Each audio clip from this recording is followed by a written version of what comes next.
Bismillahirrahmanirrahim. Assalamualaikum warahmatullahi wabarakatuh. Dan salam sejahtera. Salam satu Malaysia saya ucapkan kepada para penonton sekalian. Alhamdulillah, bersyukur kita kepada Allah kerana dengan izin Allah serta limpah kurnianya kita dapat bersama-sama untuk mendiskusikan isu yang merupakan salah satu isu yang besar di Malaysia ini. Tidak dilupakan juga kepada ahli-ahli panel undangan kita pada pagi yang mulia ini. Topik forum kita pada hari ini adalah penyelewengan akidah dalam kalangan umat serta langkah-langkah pencegahan dan pengukuhnya. Sebelum saya memulakan pembicaraan pada hari ini, marilah kita kenal terlebih dahulu nama-nama ahli panel kita kepada para penonton. Bersama saya ada 3 orang ahli panel yang tidak asing lagi. Baiklah, di sebelah kiri saya merupakan ahli panel pertama kita yang sangat bersedia. Sila memperkenalkan nama anda kepada para penonton. Okey, Assalamualaikum dan selamat sejahtera. Terima kasih kepada moderator. Terlebih dahulu saya ingin memperkenalkan diri saya. Nama saya Nurul Dalili binti Sabtu dan saya daripada unit PSB 2. Terima kasih saudari atas namanya. Nama itu seterusnya ahli panel kita yang kedua. Kita yang sangat bergaya. Baiklah saudari, sila memperkenalkan nama anda. Terima kasih kepada moderator. Nama saya Nurul Ashikin binti Ahmad Burhan daripada unit PSV 2. Terima kasih saudari. Dan di hujung sana ahli panel ketiga kita. Saudari, sila memperkenalkan. Terima kasih kepada saudari moderator. Saya Tengku Ita Bakis binti Tengku Syadizul dari unit PSP 2. Terima kasih saudari. Alhamdulillah memperkenalkan sudah. Sebelum saya memulakan pembicaraan ini, izinkan saya mengumpulkan sedikit tentang tajuk forum kita pada hari ini. Pengertian akidah dalam Al-Quran adalah keimanan kepada Allah yang kini mengakui kewujudannya dari segi fungsinya. Allah sebagai Raib, Malik dan Ma'bud dan atau Ilah, seperti yang dapat dilihat dalam surah Al-Fatihah ayat 2, 4, 5, surah An-Nas ayat 1, 2, 3. Manakala penyelewengan pula merupakan perbuatan yang menyimpang daripada dasar, memisahkan kita daripada hakikat pengajaran agama yang sebenar. Sebenarnya fenomena penyelewengan akidah ini bukanlah fenomena yang baru, bahkan telah wujud ketika Rasulullah masa hidup dengan kemunculan beberapa orang yang mendakwa diri sebagai Nabi. Antara mereka ialah Taulayah Al-Khawalid, Aswa Al-Asli dan Musallamah Al-Qadar. Baiklah, soalan saya kepada panel pertama. Seperti mana yang kita ketahui, penyelewengan akidah ini terdapat banyak di Malaysia. Pada pendapat saudari, apakah isu yang menyebabkan penyelewengan ini terjadi? Persilakan. Okey, baik, yang pertama ialah isu-isu penyelewengan dalam akidah. Takhir ini umat Islam di seluruh dunia berdepan dengan pelbagai cabaran yang menguji keimanan, kepercayaan dan pegangan mereka terhadap Islam. Di antara isu yang hangat diperdebatkan dewasa ini dalam kalangan umat Islam ialah isu kelemahan umat, ialah isu kemiskinan, kedaifan, perpecahan, pertelegahan sesama sendiri dan berbagai lagi. Keadaan yang berlaku ini amat jauh berbeza dengan jaminan Allah Ta'ala kepada umat Islam sebagai umat Islam yang terbaik, menjadi contoh kepada umat sejagat dalam berbagai aspek kehidupan. Justru di mana kesilapnya dan siapakah yang bersalah dalam hal ini sehingga umat Islam terpaksa menelan kepahitan hidup dan bergelumang dengan berbagai-bagai krisis dan kemelut yang memilukan. Terima kasih atas isu sebentar tadi. Bolehkah saudari menceritakan contoh daripada isu tadi? Okey, baik, saya akan terangkan contoh penyelewengan akidah dalam kategori khurafat dan ajaran sesat. Baik, yang pertama ialah penyelewengan khurafat. Jika dihalusi secara mendalam, amalan khurafat memang banyak berlaku dalam masyarakat Islam masa kini, bahkan masih lagi mendebar dalam tradisi dan kepercayaan umat Islam dalam kehidupan seharian. Sebagai contoh, kepercayaan kepada keramat seperti kubur, pokok kayu atau batu hikmat yang kononnya boleh menyembuhkan sebarang penyakit, memuja objek tertentu, roh nenek moyang, kubur wali keramat dan sebagainya. Begitu juga kepercayaan kepada sial seperti adat mandi safar adat mandi membuang sial, bunyi burung hantu pada waktu malam, dan nombor sial seperti nombor 4. Orang Melayu pada dasarnya kaya dengan warisan pantang larang yang sebahagiannya jelas bertentangan dengan hukum.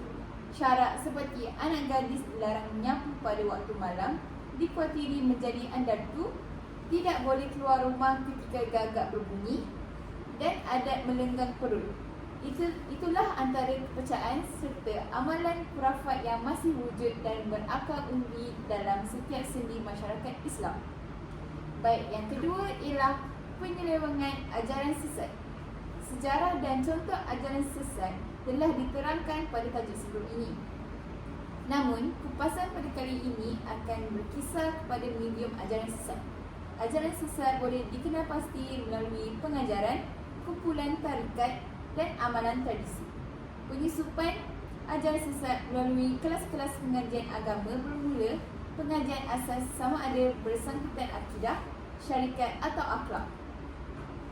Pengikut dijanjikan pelbagai kelebihan dan keistimewaan oleh guru ajaran sesat seperti dijamin masuk syurga, diampunkan dosa dengan cara menebusnya melalui bayaran tertentu, selamat dari soalan kubur dan sebagainya. Kebiasaannya, pengikut atau pengamal ajaran sesat tidak berpandukan kepada sesebuah kitab atau buku karangan ulama muktabar sebagai rujukan, tetapi melalui nota atau catatan yang disalin semula dari kitab karangan guru kumpulan ini. Ini adalah cara mudah guru tersebut mengesongkan pemikiran pengikutnya. Pengajaran dan pembelajaran melalui kepercayaan dan amalan tradisi merupakan cara paling mudah masyarakat Melayu Islam menerima dan kemudiannya terpengaruh dengan kumpulan ajaran sesat. Contohnya, amalan perdukunan dan perbomohan dan rawatan tradisional seperti kaedah rawatan yang mendakwa kehadiran para wali Allah ke dalam tubuh perawat bagi membantu pesakit. Begitu juga akan dengan amalan-amalan pemujaan tempat-tempat tertentu yang dianggap keramat atau wali yang mempunyai kelebihan.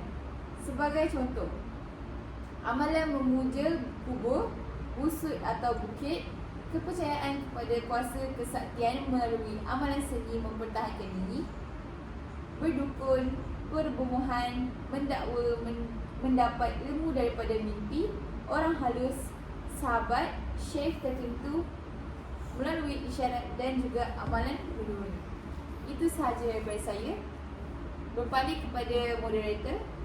Terima kasih saudari atas perkongsian beliau sebentar tadi. Seterusnya, saya ingin beralih kepada panel kedua kita. Memang tidak dinafikan bahawa penilaian akidah ini memberi kesan yang buruk kepada seseorang individu, masyarakat dan negara. Bolehkah saudari mengemukakan pandangan saudari mengenai kesan dalam penilaian akidah? Dipersilakan. Baiklah, terima kasih kepada saudari moderator. Di sini saya akan menerangkan pula implikasi penyelewengan akidah terhadap individu, keluarga, masyarakat dan negara. Baik, yang pertama, implikasi terhadap individu.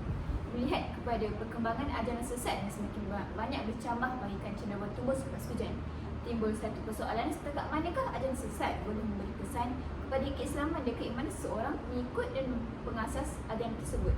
Selain ia memberi ancaman yang cukup besar kepada masyarakat dan negara yang tercinta dari aspek keharmonian masyarakat dan keamanan negara. Perkara ini perlu diberikan perhatian yang serius kerana ia menyebabkan persoalan akidah. Ia adalah satu persoalan yang menyentuh urat nadi kehidupan dan masa depan seseorang dan umat Islam keseluruhannya di dalam kehidupan dunia ini. Ia tidak sahaja berhubung kait dengan persoalan kehidupan di dunia, tapi juga melewati alam akhirat. Kemuncak dari itu, persoalan akidah juga boleh menentukan status sebuah negara, sama ada ia merupakan sebuah negara Islam ataupun sebaliknya. Berdasarkan kepada kupasan pandang lebar berkenaan kategori ajaran sesat dan juga ciri-ciri utama ajaran sesat yang lalu, dapat disimpulkan bahawa siapa yang terbabat dalam kancah ajaran sesat, akidahnya akan terjejas, iaitu ia boleh menyebabkan seorang itu terjerumus dalam kesyirikan. Kadang-kadang ia boleh menyebabkan seseorang itu murtad, iaitu keluar daripada Islam dan ia termasuk dalam kalangan orang yang kafir. Dalam pada masa yang sama, menyebabkan amalan tidak diterima. Seterusnya, kita lihat pada implikasi terhadap keluarga, masyarakat dan negara. Baik, Penyelewengan akidah ini menyebabkan berlakunya perpecahan dan pemusuhan sesama umat Islam. Ini berlaku khususnya apabila sesebuah aliran berkenaan mendakwa orang selain dari kumpulannya itu adalah salah satu kurang keislamannya jika dibandingkan dengan mereka. Terdapat juga dakwaan yang mengatakan orang tidak mengikut kumpulan mereka adalah kafir. Penyelewengan ini juga menggalakkan kehidupan yang bertunjangkan pemuasan nafsu sehingga melahirkan anak luar nikah dan beramalan seks bebas dalam masyarakat. Penularan ajaran Islam yang diselewengkan ini menimbulkan ancaman kepada keselamatan negara dan keharmonian masyarakat seperti yang berlaku pada 2 Julai tahun 2000. Ianya melibatkan kumpulan Al-Ma'unah dan beberapa contoh lain. Ia juga menghalang kemajuan dan pembangunan masyarakat serta negara. Banyak tenaga, masa dan peruntukan perlu dihabiskan untuk menangani gejala ini. Kemajuan dakwah Islamiah juga tergugat dan usaha menangani ajaran sesat akan diberi keutamaan berbanding fokus ke usaha dakwah. Ia juga memberi gambaran dan imej yang tidak baik kepada Islam dan umat Islam, khasnya kepada saudara baru dan mereka yang masih belum beragama Islam. Sekian sahaja daripada saya. Terima kasih atas pendapat panel kedua kita mengenai kesan penyelewengan akidah. Kita sendiri dapat lihat sebenarnya banyak kesan yang terjadi disebabkan penyelewengan akidah. Baiklah, sekarang kita beralih pula kepada panel yang ketiga. Sebentar tadi, panel pertama ada menyatakan pendapat beliau tentang isu penyelewengan akidah. Bolehkah saudari menceritakan sedikit tentang langkah-langkah penyelewengan akidah ini berlaku? Terima kasih kepada saudari moderator. Jadi saya akan menerangkan sedikit sebanyak tentang langkah pencegahan penyelewengan akidah. Antara langkah-langkah mudah yang boleh diamalkan untuk memelihara akidah daripada terpesong ialah yang pertama, kita boleh mempelajari asas akidah berdasarkan pada Al-Quran dan As-Sunnah. Umum mengetahui bahawa Al-Quran dan As-Sunnah merupakan panduan hidup bagi umat Islam. Dan seterusnya, kita boleh mendekatkan diri dengan program-program keagamaan. Contohnya seperti kita menyertai aktiviti ceramah yang diadakan di surau-surau dan masjid bertukatan. Langkah yang seterusnya ialah menjauhkan diri daripada orang yang mengamalkan ajaran sesat. Telah menceritakan kepada kami Abu Burdah bin Abdullah berkata, aku mendengar Abu Burdah bin Abu Musa dari bapaknya radhiyallahu anhu berkata, Rasulullah SAW bersabda, perumpamaan orang yang bersahabat dengan orang yang soleh dan orang yang bersahabat dengan orang yang buruk perangai seperti penjual minyak wangi dan tukang timpal besi. Pasti engkau akan dapat bauan wangi dari penjual minyak wangi sama ada membeli atau tidak. Sedangkan dari tukang besi kamu akan merasa bahang atau kamu akan mendapat bau yang tidak sedap. Hadis riwayat Al-Bukhari. Seterusnya saya juga akan menyentuh tentang langkah pengukuhan akidah. Jadi, yang pertama, langkah pengukuhan akidah pertama ialah istiqamah dalam beriman dan beribadah. Istiqamah bermaksud berdiri teguh di atas jalan Islam dalam segenap ruang kehidupan sama ada dari sudut akidah dan pegangan amalan, pandangan hidup, perjuangan dan sebagainya, iaitu tidak berganjak sedikit pun dari jalan tersebut walaupun terdapat pelbagai godaan dan rintangan. Terima kasih saudari atas pendapat anda. Isu sudah, kesan sudah, langkah pencegahan dan mengukur sudah kita mengulaskan. Terima kasih saya ucapkan kepada ketiga-tiga ahli panel kita kerana sudi hadir dan sudi menyuarakan pendapat masing-masing pada hari ini. Saya sudahi dengan wabillahi taufiq wal hidayah. Wassalamualaikum warahmatullahi wabarakatuh. Dan sekian, terima